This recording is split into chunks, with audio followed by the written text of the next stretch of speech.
Hi మిత్రులరా, నమో బుద్ధాయ్. బౌద్ధం కోసం నా అన్వేషణ కార్యక్రమంలో భాగంగా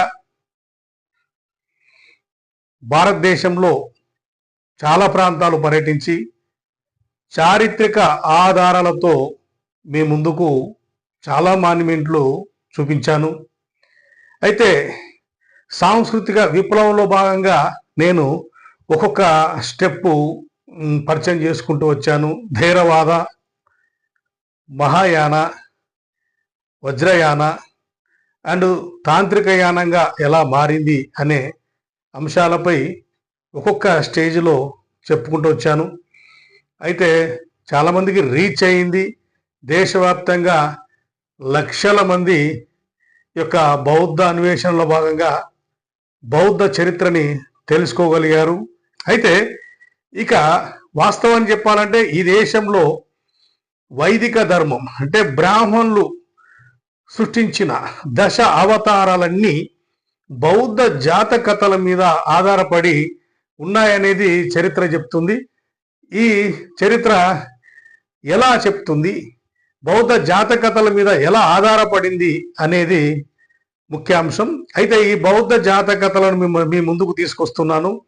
నేను ఈ తెలుగు యూనివర్సిటీ వారు పాలి నుండి తెలుగు భాషకు అనువదించిన పాత పుస్తకాలని సేకరించి, పిల్లి రాంబాబన్న గారి దగ్గర పుస్తకాలు సేకరించి వాటిని దాని దగ్గర ఆ పుస్తకాల్లో ఉన్న ఆ యొక్క సమాచారాన్ని సేకరించి, అలాగే విదేశాలలో యొక్క జాతకథ గురించి అంటే జాతక కథల గురించి విదేశాల్లో ఎలాంటి కథలు ఉన్నాయి, మన దేశంలో జాతకథలు ఎలా ఉన్నాయి, ఒక ఫిల్టర్ చేసి మనకు జాతకథను మీకు అందించబోతున్నాను. అంటే 547 జాతకథలు మీ ముందుకు ఒకటి తర్వాత ఒకటి రాబోతున్నాయి. అయితే బాధకరం ఏంటంటే ఈ జాతకథలు మన దేశంలో ఒక విధంగా ఉంటే విదేశాలలో ఇంకో విధంగా ఉన్నాయి. అంటే ఇక్కడ కథ ఒకటే, చెప్పే విధానంలో చాలా మార్పులు ఉన్నాయన్న విషయము అర్థమవుతుంది. అవి ఏంటి, ఏం కథ అనేది మీకు ముందు రోజులు అర్థమవుతుంది. మన దేశంలో చరిత్రనే కాదు, జాతకథలే కాదు, మొత్తం ఎంత వక్రీకరణ అయ్యిందో తెలియబోతుంది. సో ఈరోజు మొదటి జాతకథ అపన్నక జాతకం. ఈ అపన్నక జాతకం గురించి మొదటి అంటే బౌద్ధ గ్రంథాలలో అంటే త్రిపీఠకాల తర్వాత జాతకథలు మొదలయ్యాయి. దాదాపు అంటే 2400 సంవత్సరాల క్రితం జాతకథలు మొదలయ్యాయి. అందులో మొదటి జాతకథ, ఈ మొదటి జాతకథ బౌద్ధంలో రాసినారు. అయితే దాన్ని మీకు వివరించబోతున్నాను. ఇక్కడ మనం కొన్ని విషయాలు చెప్పుకోవాలి. అసలు బుద్ధుడు చెప్పిన కొన్ని నీతి వాక్యాలని తీసుకొని వాటిని తర్వాతి కాలంలో రచయితలు కావచ్చు వాళ్ళ యొక్క ఆలోచన విధాన్ని జోడించి చొప్పించి జాతకథలుగా తీసుకొచ్చారు. అయితే జేతవనం గురించి మనం చెప్పుకోవాలి. బుద్ధుడు తన బౌద్ధ ధమ్మ దీక్ష తీసుకున్న తర్వాత జేతవనం అంటే శ్రావస్తిలో జేతవనం అనేది ఒక పెద్ద మాన్యుమెంట్. అక్కడ బుద్ధుడు 25 వర్షపు కాలాలు అంటే 25 సంవత్సరాలలో ఎవరి ఇయర్ వర్షకాలానికి అక్కడికి వచ్చి జేతవనంలో ఉండేవాడు. ఈ జేతవనంలో ఉన్నప్పుడు ఇక చాలా మంది ఆ చుట్టుపక్కల ఉన్న రాజులు, సామంత రాజులు, ప్రజలు అందరూ ఆయన దగ్గరకు వచ్చి బుద్ధుణ్ణి కలిసి ఆయన ద్వారా కొన్ని బోధనలు వినేవారు. అయితే ఇందులో భాగంగానే అనాథ పిండిక అనే ఒక సామంతరాజు తన మిత్రులతో అంటే 500 మంది మిత్రులతోని అంటే దగ్గర బంధువులు, సన్నిహితులు, శ్రేయోభిలాషులు వీళ్ళతో కనుక ప్రజలను కూడా తీసుకొని వచ్చి బుద్ధుని దగ్గరికి వస్తాడు. వచ్చి బుద్ధుని అడుగుతాడు.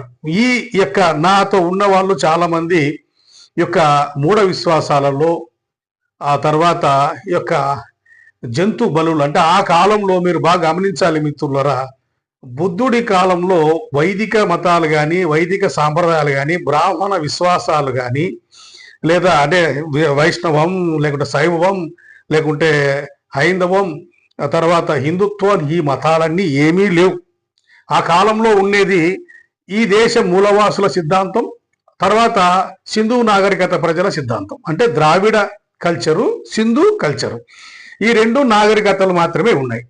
అయితే సింధు ప్రజలు, ద్రావిడ ప్రజలు మిక్స్ అయ్యి జనపదాలు స్థాపించారు.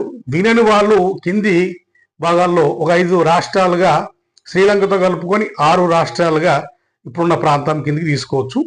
అయితే వీళ్ళు వినలేదు అన్ని, తర్వాత చాలా మీకు వీడియోలో చెప్పాను, ఇది ఎక్కువ చెప్తే లాగ్ అవుతుంది కాబట్టి.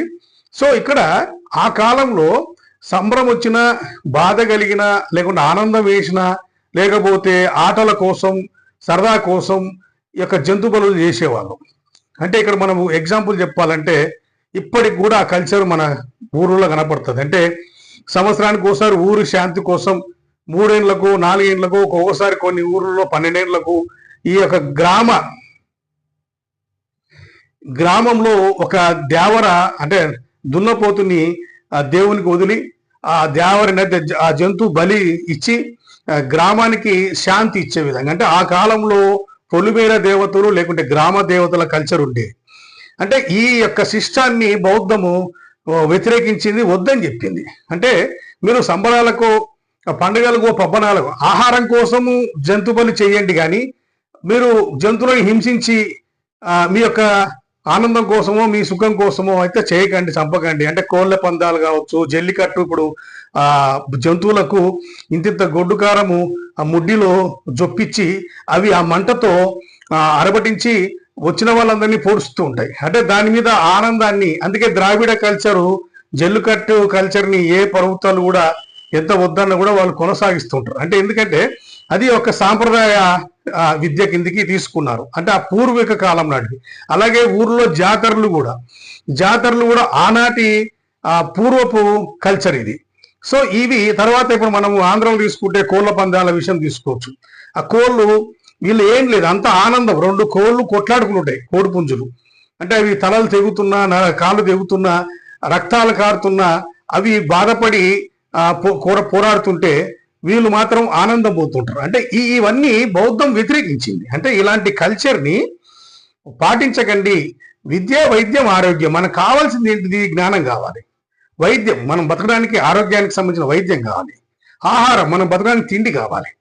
అలాగా ఇలాంటి సిస్టాన్ని బౌద్ధం ఫాలో అయితే చాలా మంది అఖండ భారత్లో అప్పుడు ఉన్న జనపదాలలో బౌద్ధాన్ని స్వీకరించారు. అంటే సింధు నాగరికత నుంచి వచ్చిన బౌద్ధం ఇక్కడ ఉన్న మూలవాసులు కూడా నాగజాతులు కావచ్చు, యక్షులు కావచ్చు, కాళింగులు కావచ్చు, ద్రావిడులు కావచ్చు, చాలా మంది మెర్జ్ అయ్యారు. వాళ్ళైతే ఇక్కడ ఉన్న స్థానికులు ఏం చెప్పారంటే, మీరు జ్ఞానాన్ని, మీ యొక్క శిష్టాన్ని మేము ఒప్పుకుంటాం, మేము బౌద్ధాన్ని ప్రేమిస్తాం, కానీ మా పద్ధతులు మేము విడువమని చెప్పేసి చాలా.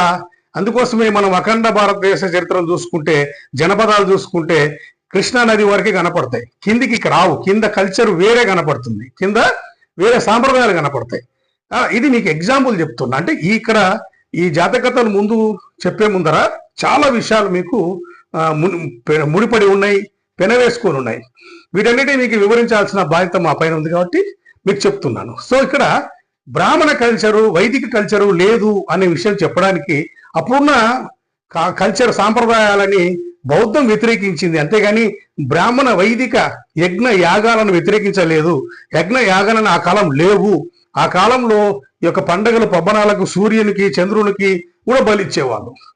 అంటే ఆ కాలం పూర్వీకులు వాళ్ళ అమ్మతనుల కల్చర్కి ఆ దేవతలని పిలిచి పూజలు ఇచ్చి బలిచ్చేవారు. సో ఈ శిష్టాన్ని బౌద్ధం వ్యతిరేకించనేది చెప్తున్నా. సో ఈ 500 మంది అనాథ పిండిక అనే ఒక రాజు 500 మంది మిత్రులతోని, గ్రామస్తులతోని తీసుకొచ్చి బుద్ధుడు ద్వారా చెప్తే జ్ఞానవంతులు అవుతారు అని చెప్పేసి తీసుకురావడం జరిగింది. బుద్ధుడు వారికి చాలా నీతి మాటలు చెప్పి వివరించజరిగితే మంచిగా ఆయన చెప్పిన మాటలు, ఆయన చెప్పిన సిస్టమ్ వాళ్ళకి బాగా నచ్చి ఫాలో అవుతూ వచ్చారు. అయితే ఒక 3 నెలలు మాత్రమే ఉంటాడు అక్కడ జేతవనంలో బుద్ధుడు. ఈ 3 నెలల తర్వాత మళ్ళీ ఆయన దాదాపు మళ్ళీ నెక్స్ట్ ఇయర్ వరకు రాడు. ఇంకా మళ్ళీ దేశ పర్యటనలో వివిధ ప్రాంతాలకు వెళ్తూ ఉంటాడు. కాబట్టి ఈ 3 నెలలు చెప్పి ఆయన వెళ్ళిపోయిన తర్వాత మళ్ళీ నెక్స్ట్ వర్షాకాల సీజన్కి వచ్చేసరికి ఈ ప్రజలు మళ్ళీ పాత సిస్టమ్ని పాటిస్తున్నారు. అదే విషయాన్ని ఈ రాజు మళ్ళీ వచ్చి ఆయన దగ్గరికి చెప్తాడు. అయ్యా, మీరు చెప్పినప్పుడు బాగానే విన్నారు, కానీ తర్వాత నల్లు వీళ్ళు యథావిధిగా ఈ యొక్క వాళ్ళ సాంప్రదాయ పద్ధతులు మొరటుగానే పోతున్నారు అని చెప్పేసరికి అప్పుడు మళ్ళీ వాళ్ళందరినీ పిలిపించి బుద్ధుడు ఒక కథ చెప్తాడు. ఇదే అపన్నక జాతక కథ. ఇక్కడ ఈయన చెప్పే కథలో చాలా వక్రీకరణలు జరిగాయి మన దేశంలో. అంటే పూర్వం గత జన్మలో బుద్ధుడు ఉన్నట్టు, బోధిసత్తుగా అవతారం ఎత్తినట్టు, ఆ కర్మలు, ఫలాలు, పుణ్యాలు ఇవన్నీ. అంటే కర్మ అంటే ఏం చెప్తాడు? బౌద్ధంలో కూడా కమ్మ అని ఉంది. కమ్మ వైదికంలో కర్మ. కమ్మ అనేది ఏంటిదంటే నీవు చేసిన తప్పుకి పనిష్మెంట్ ఈ జన్మలోనే అనుభవించాలా అనేది కమ్మ చెప్తుంది. కమ్మ మీన్ దాన్ని కర్మగా మార్చారు. అంటే కర్మలు ఉన్నాయి, బాధలు ఉన్నాయి, ఫలితాలు ఉన్నాయి బౌద్ధంలో కూడా. కానీ ఈ జన్మలోనే అనుభవిస్తావు. అంటే ఈ జన్మ అని కాదు, నీ జన్మ ఒకటే, నువ్వు ఇక్కడే నీవు బతుకున్నప్పుడే అనుభవిస్తావని చెప్తుంది. సో ఇక్కడ ఈ యొక్క కర్మ సిద్ధాంతాన్ని కూడా బుద్ధుడు బోధించాడు. కానీ కర్మ అంటే జన్మ జన్మలకు అది పాపమై ఉంటుంది, జన్మ జన్మలకు మీ వెంటాడుతుందని కానే కాదు.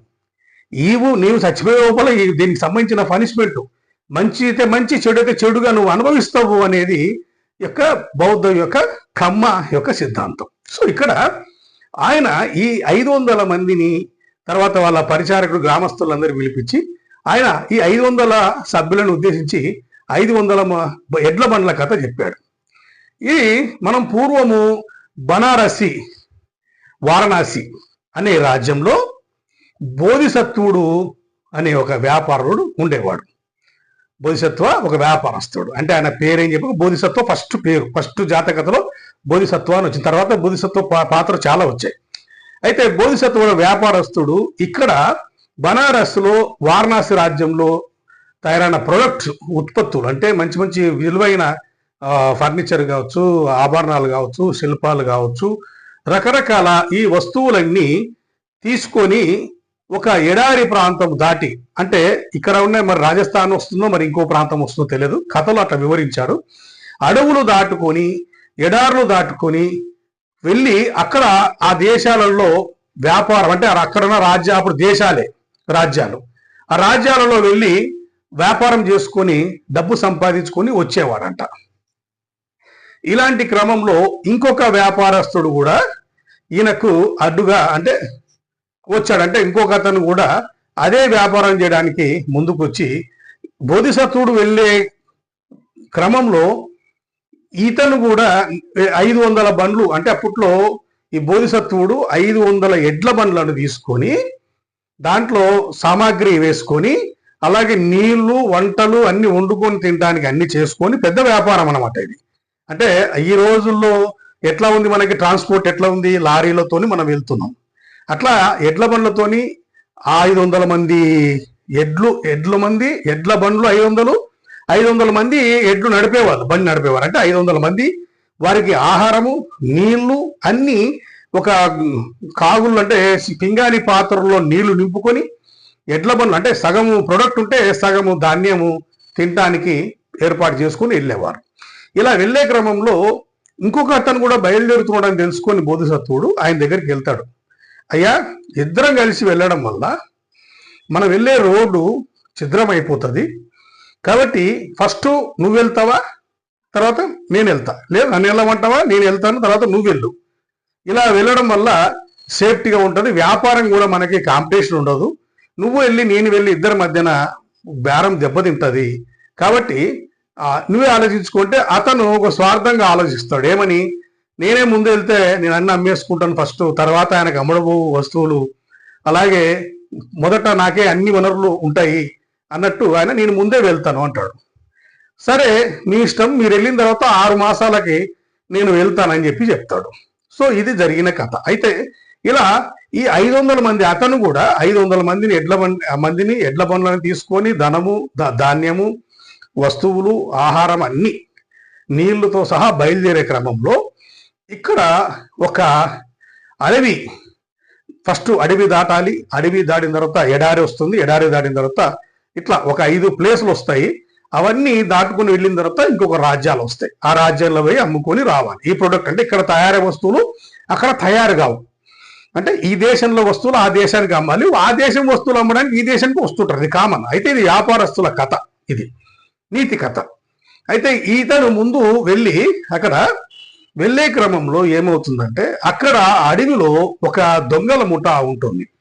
ఈ దొంగల ముఠా ఎట్లా అంటే వాళ్ళని సింగిల్ గా వస్తే ఒకరో ఇద్దరు వస్తే కొట్టి వాళ్ళ దగ్గర నుండి గుంజుకోవడము, వాళ్ళు తెచ్చిన ధనము ధాన్యము అన్ని తీసుకోవడము, అలాగే ఎద్దులు ఆవులు ఉంటే వాటిని తీసుకొని కోసుకొని వండుకొని తినేవారు. అంటే ఈ దొంగతనం మీదనే ఆధారపడే బ్యాచ్ ఇప్పటికీ ఉన్నారనుకోండి, ఆ కాలంలో కాదు.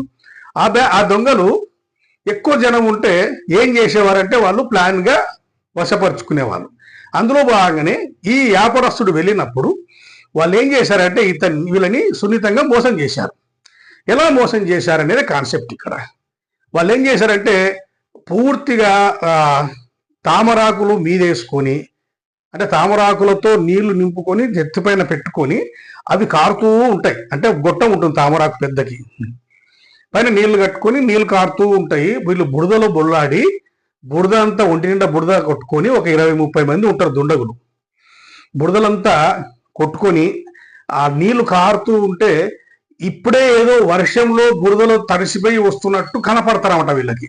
అంటే కనపడి ఎట్లా కనపడతారంటే వీళ్ళు అడుగుతారు, ఎడ్ల బండ్లకు ఎదురు పడతారు, ఎక్కడ పోతున్నారు మీరు అంటే మేము పలానా రాజ్యానికి వెళ్తున్నాము అంటే, అవునా జాగ్రత్తగా వెళ్ళండి, అక్కడ మొత్తము నీళ్ళై పారుతున్నాయి, వాగులు వరుతున్నాయి, వర్షము ఒకటే వర్షం పడుతుంది, కాబట్టి మీరు అక్కడ వెళ్ళడం వల్ల ఇంత బరువుతో ఎట్లా వెళ్తారు, ఇక్కడ బరువు కాల్ చేసి వెళ్ళండి అనేది వాళ్ళు చెప్తారు. అంటే అతను ఏం చేస్తాడంటే మరి ఇంత బరువు నిజమే కదా, అక్కడ నీళ్లు ఉండయి, వర్షాలు పడుతున్నప్పుడు మనం ఈ నీళ్ళు ఎందుకు మోసుకొని పోవాలి అనవసరంగా అని చెప్పేసి వాళ్ళు చెప్పిన మాట తొందరగా నమ్మేసి ఆ వ్యాపారస్తుడు ఏం చేస్తాడంటే పగలగొట్టేస్తాడు, మొత్తం నీళ్ళల్లో పగలగొట్టేస్తాడు. సుంక నీళ్లు కూడా, చెంబు నీళ్లు కూడా ఉంచుకోకుండా నీళ్లు పగలగొట్టాలని చెప్పి కథ చెప్తుంది, అంటే బుధుడు చెప్తున్నట్టు. అయితే తర్వాత ఏం చేస్తారంటే వాళ్ళు అక్కడి నుంచి వెళ్ళిపోతారు, ఈ నీళ్లు పగలగొట్టించి అన్ని చేపించి వెళ్ళిపోతారు. అయితే ఉదయం నుంచి సాయంత్రం వరకు వాళ్ళు ప్రయాణం చేసి నీళ్లు లేక ఎటు పోయినా నీళ్లే రావు, రాను అడవి అంతరించిపోతుంది, ఎడారి ఎంటర్ అవుతుంది. ఎడారి ఎంటర్ అయితే ఇంకా అస్సలు ఇసుక తప్పితే, దుమ్ము ధూళి తప్పితే ఇంకా ఏమీ లేదు, నోర్లు ఎండకపోతున్నాయి, పిరిసె కట్టిపోతున్నాయి, ఆవులకి ఎద్దులకి బండ్లు ఎడ్ల మంది నడిపే వాళ్ళకి అందరు సొలిసి సాయంత్రం కల్లా అలసిపోయి ఎక్కడో చోట చెట్టు కింద కూర్చొని నీరసం అయిపోతారు, అంటే పూర్తి నీరసం అయిపోతారు. ఎద్దులు కూడా యాక్టివ్నెస్ తగ్గిపోయి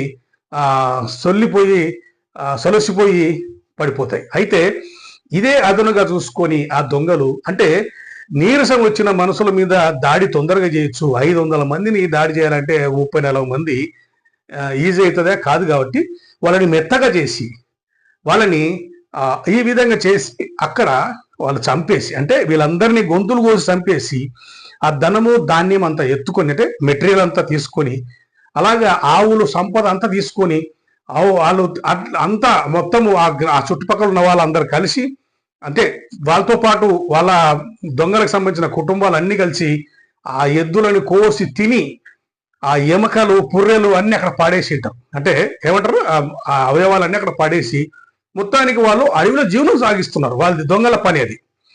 ఇది జరిగిన తర్వాత అతని కథ అంతమైపోతుంది. తర్వాత 6 మాసాల తర్వాత బుద్ధుడు, తథాగత్ బుద్ధుడు అని చెప్పిన కథలో బోధిసత్వ పాత్ర. ఈ బోధిసత్వుడు మళ్ళీ ఈయన కూడా 500 మందితో 500 ఎడ్ల బండ్లతో, ఎందుకు ఈ 500 కౌంటింగ్ వస్తుందంటే ఇక్కడ ఆ అనాథ పెండిక 500 మంది తీసుకొచ్చినాడు కాబట్టి 500 మందిని ఒక నీతి కథలకు చెప్తాడనమాట.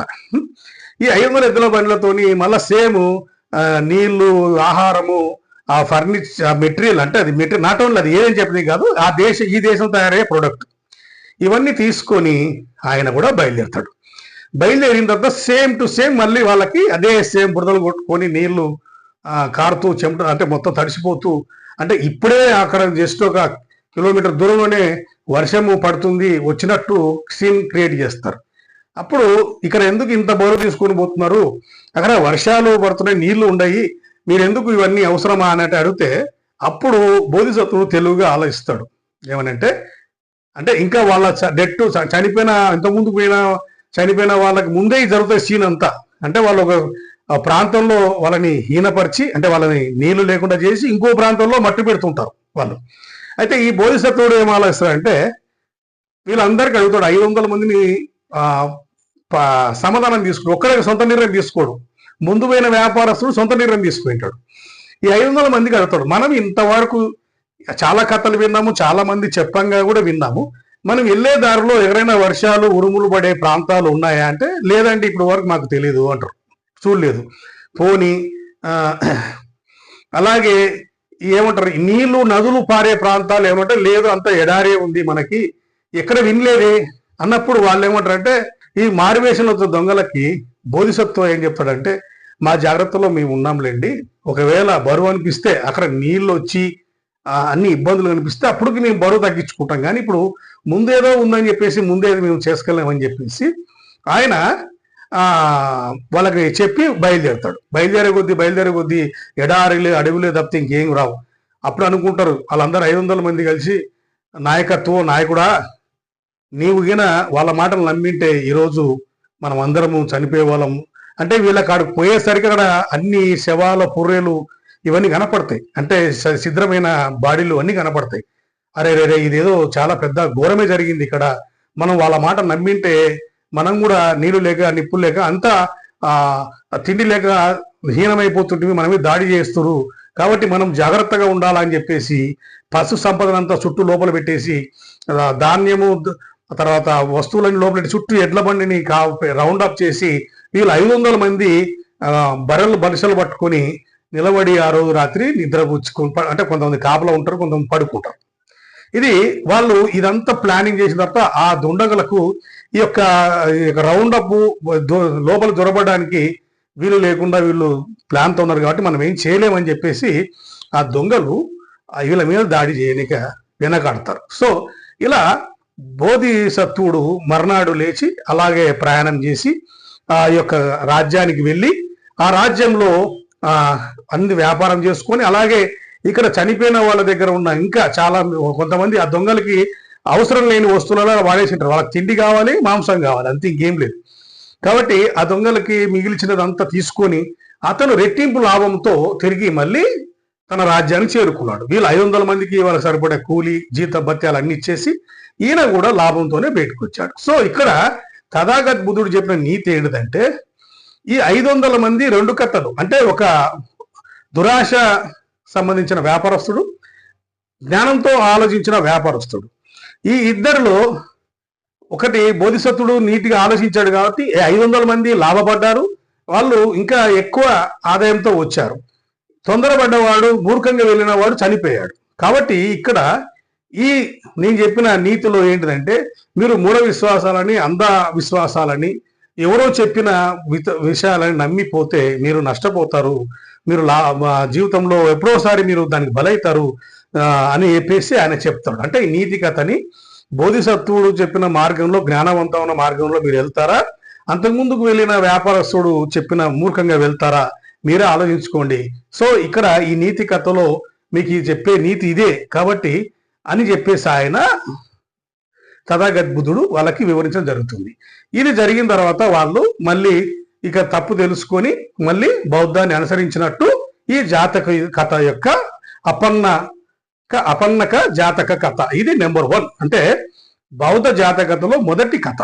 సో ఇది జేతవనంలో శ్రావస్తి, అంటే శ్రావస్తి ఎక్కడ ఉత్తరప్రదేశ్లోని శ్రావస్తి, అంటే ఏ ప్లేస్ శ్రావస్తి ఒకప్పుడు కసప బుద్ధుడు, అంటే బుద్ధుడి కంటే ముందు ఉన్న 27వ బుద్ధుడి ప్రాంతం. ఆయన అక్కడ సమాధి ఉంది, ఆయన రాజ్యం ఉంది. ఇప్పుడు ఆయన సమాధి ఆయన రాజ్యంలో ఈ యొక్క సీతాదావర్ అని సీతా మందిరానికి ఆడ కేటాయించినారు. సో కాలంలో అన్ని తెలుస్తాయి రాను రోజుల్లో. ఈ జాతకథలో మనము దీన్ని నేను ఫిల్టర్ చేసి చెప్తున్నా. వాస్తవం చెప్పాలంటే మన దేశంలో ఈ జాతకథలో చాలా మహిమలు అద్భుతాలు, అంటే ఈ దొంగలని రాక్షసులుగా యక్షులుగా, అంటే యక్షులు వచ్చి దాడి చేస్తారని చెప్తున్నాడు. అంటే యక్షులు అంటే అప్పట్లో చూడండి దక్షిణ భారతదేశానికి ఉత్తర భారతదేశానికి తేడా ఉంది అని కనపడుతుంది. యక్షులు ఎవరు? దక్షిణ భారతదేశం వాళ్ళు యక్షులు అని పిలిచేవారు, చరిత్రలో ఉన్నాయి. యక్షులు, కాళింగులు, ద్రావిడులు, నాగులు, ఈ 4 జాతులు పాతకాలం నాటి పూర్వ జాతులు ఇవి. అంటే ఈ జాతకథలు కూడా బౌద్ధంలో యక్ష పాత్ర ఉపయోగించారు. ఈ యక్షులు వచ్చి దారి కాచి చంపే వాళ్ళు రాక్షసులుగా వర్ణించారు. అంటే అక్కడ జాతకథలో బయట దేశాల జాతకథలో యక్షులు వర్ణించారు.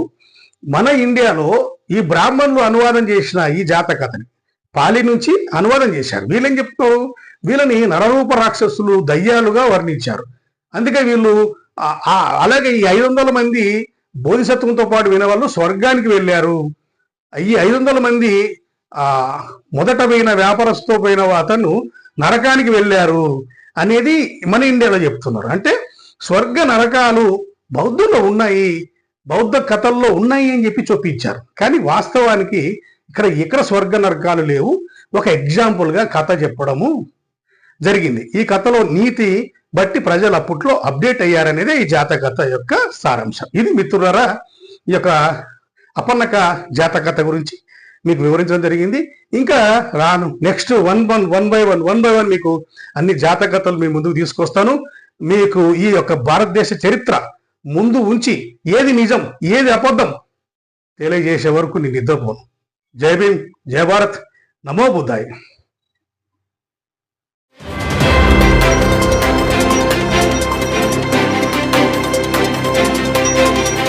బహుజనుల గుండె చప్పుడు మీ బహుజన 9 న్యూస్.